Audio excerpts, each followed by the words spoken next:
Good morning, everybody. This is Kyle Speed One coming to you from the racetrack. Well, today I have just finished.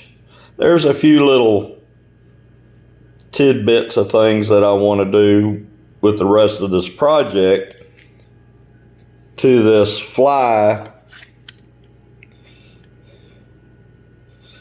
Ferrari GT40.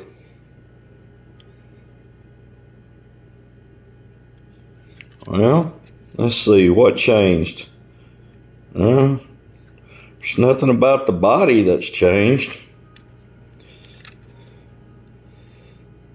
What has changed about the car? Well, there's one.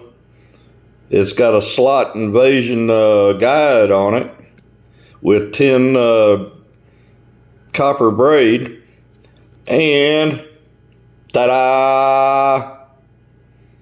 I don't know if that'll show up or not. You see that symbol on the chassis? You got a motor pod with 4 screws. And you got the exhaust on there. Oh, look, it's now a Sidewinder. It's not front motor anymore. It's rear motor Sidewinder. What happened? Okay, that's enough of that. Here is the item that I purchased, and I purchased 2 of them to try out as an experiment to see whether or not I would like the results. And I have to say, I love the results from this. Okay, now this was this was a brand new Fly GT 250 or GTO 250 Ferrari.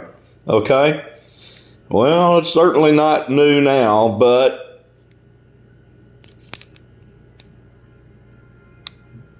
there you go. Olifer. Okay. And it's the chassis replacement to set up for a Sidewinder application instead of being front motored.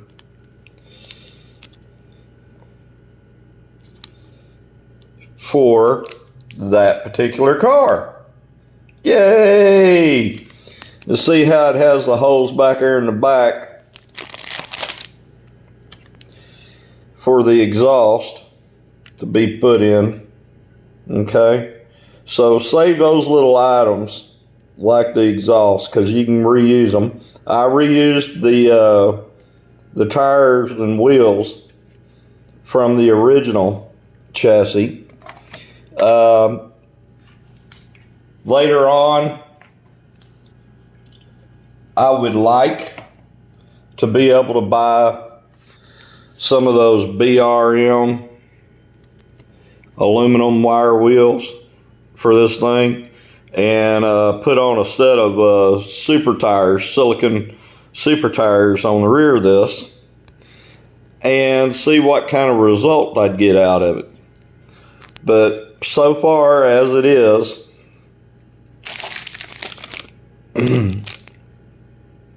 I could have reused the original motor, but I like the Piranha 21,500 RPM motors. I love those Piranha motors. They run so nice, so smooth. They look great. They perform great. They come with silicone shielded wires, and I guess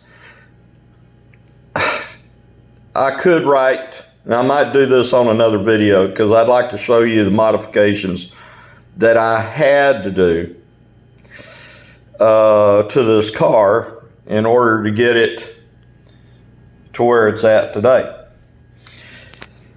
There are other ways of going about doing this. they do sell, and I don't know who they are, but I know I read in a slot forum that they sell an interior replacement for the Fly 250 GTO. I did not purchase one of those, obviously, or else I would have installed it already. I left enough of the cockpit in the original car. See, there's the dash, the console, the driver, the steering wheel, the seat belts, and the rear deck lid. Okay, and as you may be able to see, I had to cut off some of that plastic from the rear of the driver and passenger seat to this rear deck lid. Okay, that was my first time doing one of these. I'm happy with the result because for me, Fly's bodies, their paint, their decals, all that, the detail is so much better than some of the other cars that are offered by other manufacturers, that it doesn't hurt my feelings too much having to dissect the interior of this particular car. Like I said, this is the first one I've done. I've got a second pod or a second chassis ready with another Slot.it Sidewinder motor pod carrier ready to install in that. I'll need another motor, but basically the parts to do this, as I said before, I recycled the wheels and the tires from the original car. I just pulled them off of the existing axles that the original car came with. Of course, if you know anything about Fly, the front end of the Fly car, because the motor was up front with a long extension shaft and a pilot bearing with the pinion attached to it, connecting to the rear axle and the crown gear. Now, it's got a solid slotted axle bridged across there with the two wheels glued onto them at the right spacing. But originally, that front motor had these short little axle stubs because the motor was in the way. Well, if the motor's in the way, you can't put a solid axle across it, right? So, I'll let you in on what made me do this. In running some of my other Ferrari 250 GTOs, that stub axle would chatter on this hairpin turn. It would just chatter, you know, it'd make noise. And no matter what I did to those stub axles, I couldn't get them to stop on some of them. Some of them I did. But those stub axles are pressed in to the front wheels. Okay, and after time goes by of the wheels spinning, you're wearing out the mating surfaces of the stub axle and the carrier that the axle goes through when the wheel is attached. And that's not too good of a deal. But basically, the reason why I went to do this was because it was this car and one other car over there that had the chattering problem. So I went ahead and did my blue 24. And I'm very, very, very, very happy with the result on it. Okay. So, Slot.it Sidewinder the blue one, and I forget how many teeth that is. Yeah, I forget. And the 9-tooth pinion.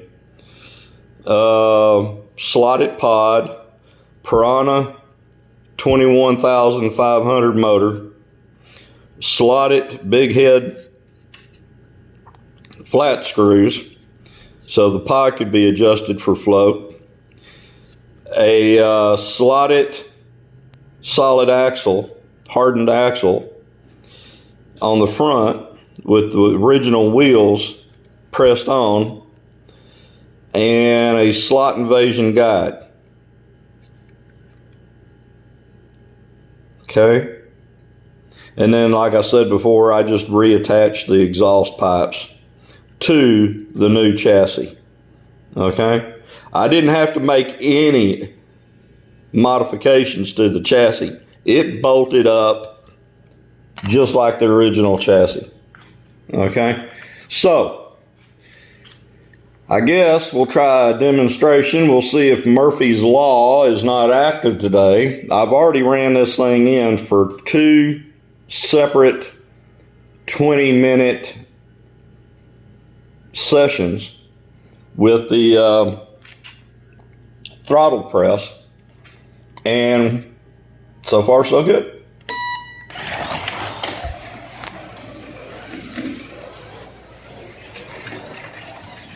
There are no magnets in it. See, it's swishing around.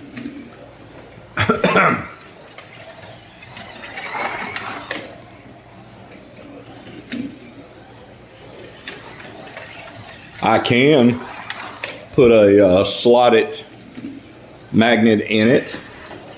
I do have some lead weight in the nose up by the guide to help keep that guide planted in the slot. I figured that the motor and the axle and the Sidewinder gear and the wheels would be enough weight to keep the car on the track. But as you can see, it's doing a little bit of power sliding.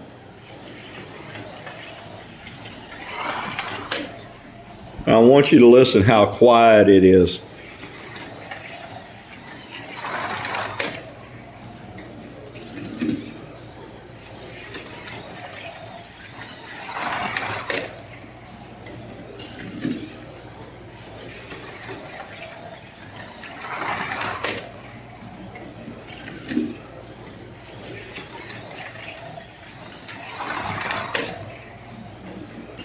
Okay. We're going to bring her home. So, the way it sits on the track now with this new chassis is a lot better than it sat before. The front end's lower than the original Fly chassis. The rear end's lower. I did have to go back with an X-Acto blade and carve out just a tiny bit of the fender well so I could get proper clearance on those rear tires. I didn't have to do anything with the front. Okay? And basically, now I think I have 8 of these Ferrari 250 GTOs from Fly. So with this one done and the next car being done, yeah, that's going to leave 6 cars left to do. And I may or may not do it. I may just do it to a couple of cars, and those will be my hopped up Fly cars. I guess I'll keep them original in case one day, God forbid, I have to sell some stuff. But if you get a chance, go to Electric Dreams. That's where I bought this chassis from.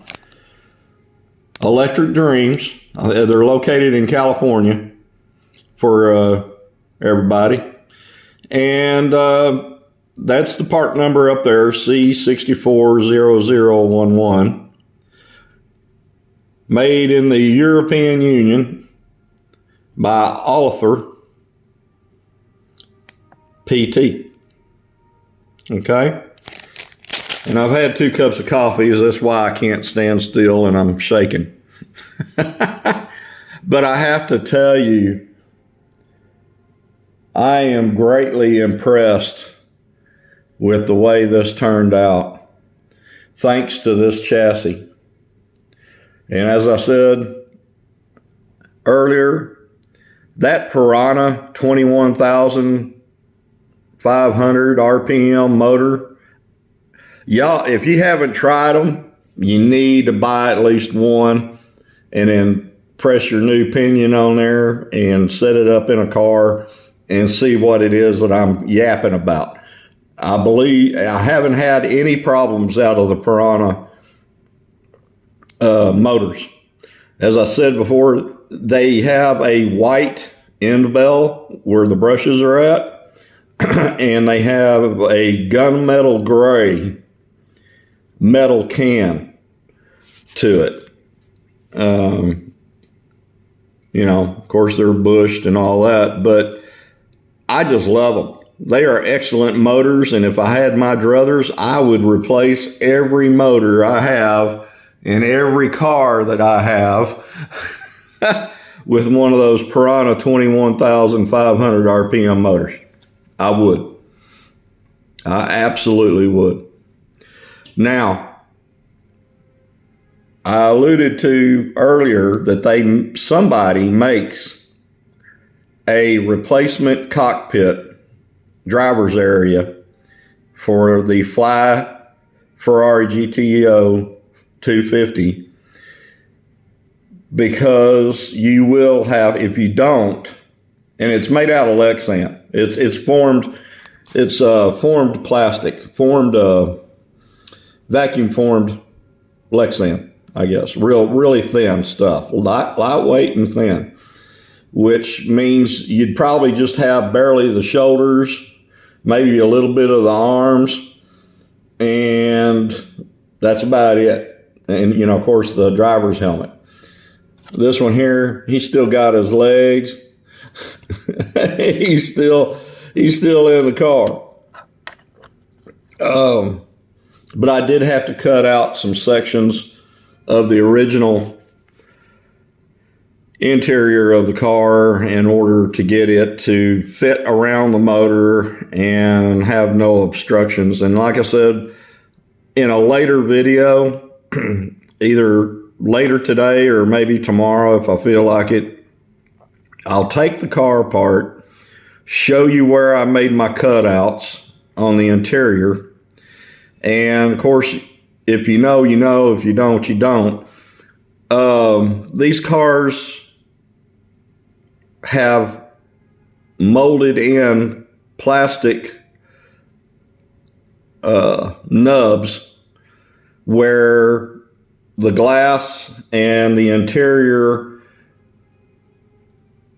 fit into. You know, each the glass and the interior has holes that those fit over the pins or those nubs, and then from the factory they're supposed to go back with something and melt those tabs or melt those nubs enough to keep the glass and the interior tight against the body so you don't have any chattering. This one was unique. One, I think it was the rear. Yeah, it was the rear nub. Wasn't even melted down. So I didn't have to do anything with it. And you know, on the front, you've got 2 nubs that retain the glass and the interior. Okay.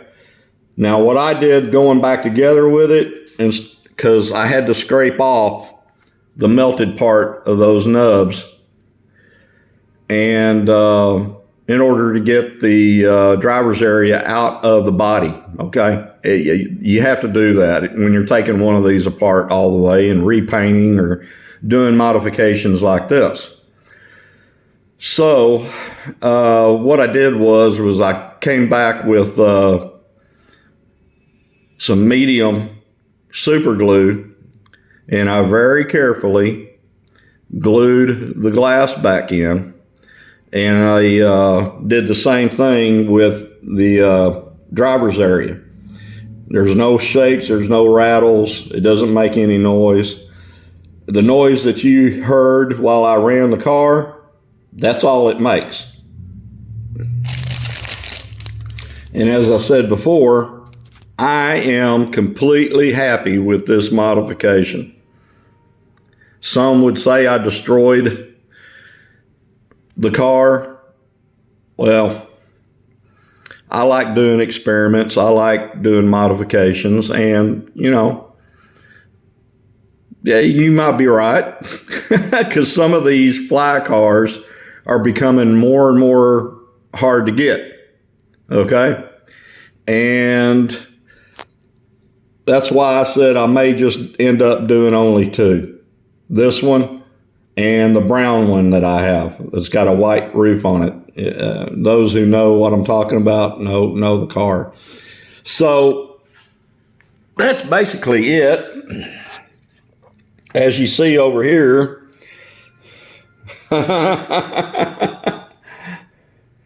Fly car model. Front motor, wheel stubs, and they just flop around.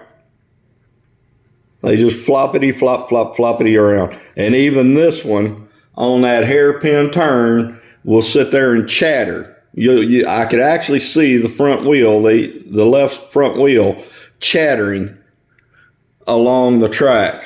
Okay? None of my other cars do that. It's just these stupid Flies with the front motor set up with those dadgum stub axles. I've even gone as far as to, now this one I could do, but I'd have to leave, let's see, what is it? No, it's not this car. Some Fly cars leave you enough room because of the way they did the motor, front motor, to where you can actually put a front axle through there. But they've got a screw hole there that's meant for attaching the chassis to the body. Okay? Now this one's got this one here, here, and one in the rear, or two in the rear, rather. And for some strange reason, they left that open, because you can actually see the shaft up in there. Go figure. And there's the little threaded hole for attaching it to the base. Well,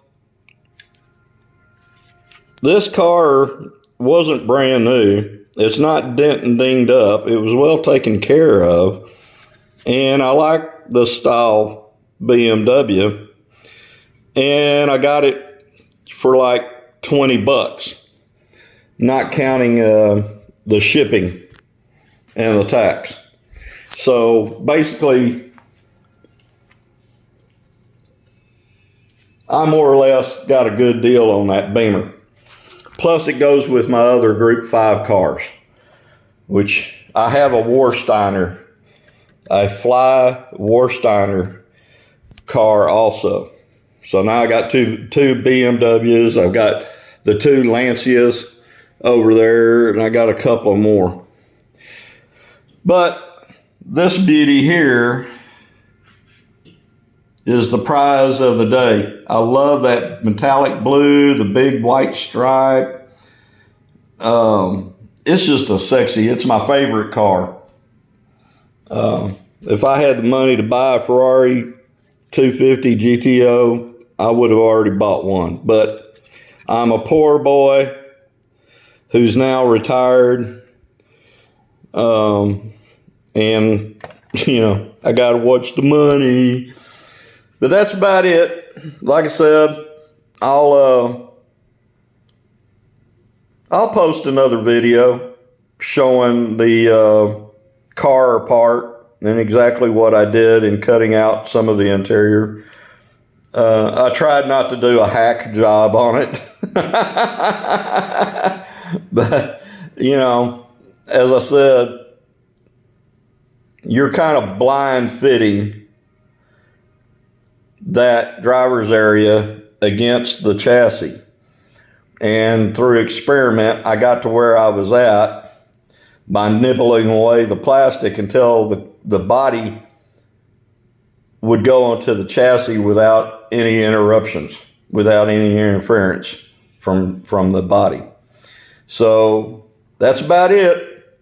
If you have any questions, let me know. Again, Electric Dreams has the chassis. They also have the Sidewinder Slot.it pod, motor pod. And you can get the Slot Invasion Guide off of eBay or whoever else sells that Slot Invasion Guide kit. You'll have to hunt around. Slotted axles. Piranha 21,500 RPM motor. Slotted 9-tooth pinion. Slotted Sidewinder gear. And I'm wanting to say that blue one is like 28, 27, 28, something like that. I forget. I'd have to look it up and tell you later. But that's about it. We're almost at 30 minutes of me yapping. So I'll talk to you later. Y'all take care. Try to be good to each other. Say a lot of prayers for this world because it's going in a handbag real quick if you keep up with the doom news. And I'll talk to you later. Bye.